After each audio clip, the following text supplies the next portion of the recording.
नमस्कार दोस्तों। बजट से पहले शेयर बाजार एक बार फिर बड़ा संकेत दे रहा है। ये वक्त सिर्फ आंकड़ों का हिसाब किताब देखने का नहीं है, बल्कि ये तय करने का समय है कि आने वाले महीनों में बाजार किस दिशा में जाने वाला है। मौजूदा हालात बेहद दिलचस्प है। एक तरफ दुनिया में भू राजनीतिक उथल-पुथल है, ट्रेड वॉर और टैरिफ की बातें चल रही हैं, तो दूसरी तरफ भारत की घरेलू अर्थव्यवस्था अपने अगले बड़े जंप की तैयारी में दिख रही है। ऐसे में निवेशकों के मन में एक ही सवाल है, क्या उनका पोर्टफोलियो आने वाले झटकों को झेलने के लिए तैयार है या नहीं। बाजार विशेषज्ञ और जेएम फाइनेंशियल के रिसर्च हेड दीपक गुप्ता का मानना है कि इस बार का बजट पिछले कई सालों से अलग होने वाला है और यहीं से शेयर बाजार को नई दिशा मिल सकती है। सबसे पहले बात करते हैं बजट के सबसे बड़े संकेत की। इस बार सरकार से मिडिल क्लास को बड़ी टैक्स राहत की उम्मीद कम है। वजह साफ है, सरकारी खजाने पर दबाव है। पर्सनल इनकम टैक्स और जीएसटी कलेक्शन उम्मीद के मुताबिक नहीं रहे हैं। ऐसे में सरकार के लिए सीधे टैक्स छूट देना आसान नहीं है, लेकिन इसका मतलब ये नहीं कि आम आदमी को राहत नहीं मिलेगी। सरकार का फोकस इस बार ग्रोथ पर रहने वाला है। रेलवे, सड़कें, शहरी इंफ्रास्ट्रक्चर और कैपेक्स पर बड़ा खर्च देखने को मिल सकता है। यही वो रास्ता है जिससे नौकरियां बनेंगी, मांग बढ़ेगी और बाजार को लंबे समय का सपोर्ट मिलेगा। दीपक गुप्ता साफ कहते हैं कि इस बार बजट का जोर फिस्कल कंसोलिडेशन और ग्रोथ की आत्मनिर्भरता पर होगा, ताकि अर्थव्यवस्था अपने दम पर मजबूती से आगे बढ़ सके। अब बात करते हैं उस मुद्दे की जो बाजार के जानकारों को चौंका रहा है, और वो है विनिवेश। सरकार ने इस साल 47,000 करोड़ रुपए जुटाने का लक्ष्य रखा था, लेकिन अब तक सिर्फ करीब 800 करोड़ रुपए ही आ पाए हैं। यानी आंकड़ों का गणित पूरी तरह गड़बड़ा हुआ है। दूसरी तरफ निजी कंपनियां पिछले एक साल में आईपीओ के जरिए करीब 1.25 लाख करोड़ रुपए जुटा चुकी हैं। इससे एक बात साफ होती है कि बाजार में पैसा है, निवेशकों की भूख है और सरकारी कंपनियों में भी दम है। जानकारों का मानना है कि आने वाले 1.5 साल में नवरत्न और मिनी नवरत्न कंपनियों के आईपीओ की लाइन लग सकती है और यही शेयर बाजार के लिए बड़ा ट्रिगर बन सकता है। अब जियोपॉलिटिक्स की बात करते हैं, क्योंकि बाजार इससे सबसे ज्यादा डरता है। डोनाल्ड ट्रंप की वापसी और उनकी टैरिफ नीतियों ने दुनिया में अनिश्चितता जरूर बढ़ाई है, लेकिन भारत की स्थिति उतनी कमजोर नहीं है जितनी दिखाई जा रही है।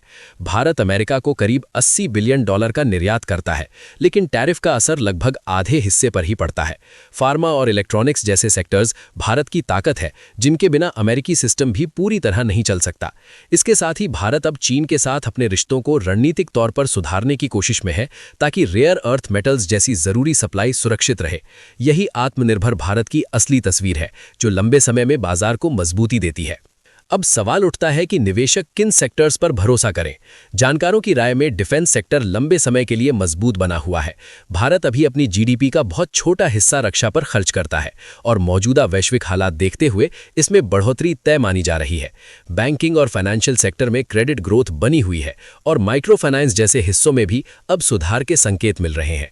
हेल्थ केयर और फार्मा सेक्टर में भी अगले कुछ सालों के लिए मजबूत मांग दिख रही है।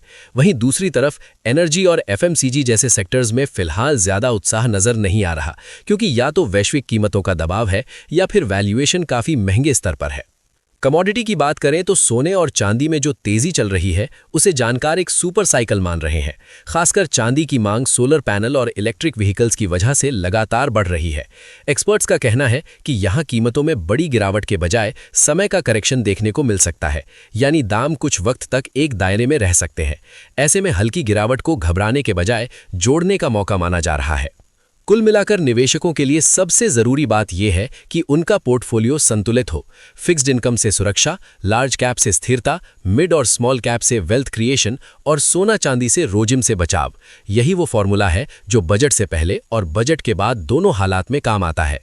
तो निष्कर्ष साफ है, आने वाला बजट भारत की ग्रोथ स्टोरी को नई रफ्तार दे सकता है। डिफेंस, इंफ्रास्ट्रक्चर और फाइनेंशियल सेक्टर में बड़े मौके छिपे हैं, जबकि विनिवेश और ग्लोबल पॉलिटिक्स बाजार में उतार चढ़ाव जरूर ला सकती है। सवाल सिर्फ इतना है कि क्या आपका पोर्टफोलियो सिर्फ बाजार की लहरों पर तैर रहा है या आपने इसे भारत की आत्मनिर्भरता की मजबूत बुनियाद पर तैयार किया है। अपनी राय हमें कमेंट में जरूर बताइए और बजट से जुड़ी हर बड़ी खबर, शेयर बाजार के हर बड़े मौके और हर अहम अपडेट के लिए चैनल को सब्सक्राइब करें, वीडियो को लाइक करें और ज्यादा से ज्यादा शेयर करें। आप देख रहे हैं बाजार की धड़कन। बने रहिए हमारे साथ।